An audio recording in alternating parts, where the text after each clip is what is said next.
Hi hello friends. இன்றைக்கி என்ன யாரை பற்றி பேச போகிறோம்னா, இதே இளவரசன் காயத்ரி காயு சேனலை பற்றி பேச போகிறோம். நீங்கள் காலையில் ஒரு லைவ் பார்த்துருப்பீங்க, இளவரசனோட லைவு. அந்த லைவில் என்ன சொல்கிறாருன்னா, இது மாதிரி அவருக்கு ஆப்போசிட்டாக பண்ணுற எல்லா சப்ஸ்கிரைபுமே பயங்கரமான, அதாவது காதுகளால் கேட்க முடியாத ஒரு கெட்ட வார்த்தைகளால் திட்டுகிறார். தயவுசெய்து நீங்கள் இதை நான் கண்டிப்பாக நோட் பண்ணிக்கணும். நீங்கள் அந்த லைவ் போய் வேணால் பாருங்கள்.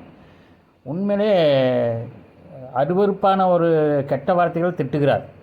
உண்மையாலுமே அவர் மருந்து சேல்ஸ் பண்ணுறது உண்மை, இதில் எனக்கு எதிராக எல்லாம் வீடியோ போடுறானுங்க அப்படின்னு சப்ஸ்கிரைபர் வந்து ரொம்ப இது பண்ணிகிட்ருக்குறான். நான் காலைல அவனோட லைவ் பார்த்தேன். ஆனால் நான் கமெண்ட்டில் வந்து மணிஸ்வியான்னு கமெண்ட் பண்ணிட்டு அவருக்கு பதில் வரல.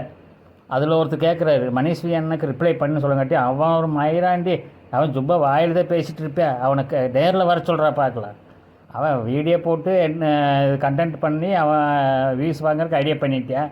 அவன் தைரியமாக இருந்தால் இங்கே வர கோபில் தான் இருக்கிற, அவனுக்கு எனக்கு ஒரு 100 கிலோமீட்டர் தான், அவனை நேரடியாக வர சொல்லு அப்படின்னு சொல்கிறாரு. மணிஸ்வியானா கண்டிப்பாக இதை நீங்கள் பார்க்கணும். நீங்கள் சும்மா தேவையில்லாம் வீடியோ போடாதீங்க. அவனை போய் கையங்காலையுமே இடுங்கி விட்டு வந்துருங்க, சரிங்களா? அதனால தான் இன்னும் அவனுக்கு பயம் இருக்குது. அவன் நினச்சிட்டான், அவன் சும்மா வீடியோ போட்டு அவனுக்கு இன்னும் கண்டென்ட்டு கொஞ்சம் வியூஸ் போகணுங்கிறதுக்காக வீடியோ போட்டிருக்கானுங்க அப்படின்னு நினச்சிட்டான். இன்றைக்கி அவனை வியூஸ் பார்த்துருப்பீங்க, பாருங்கள், கண்டிப்பாக பாருங்கண்ணா.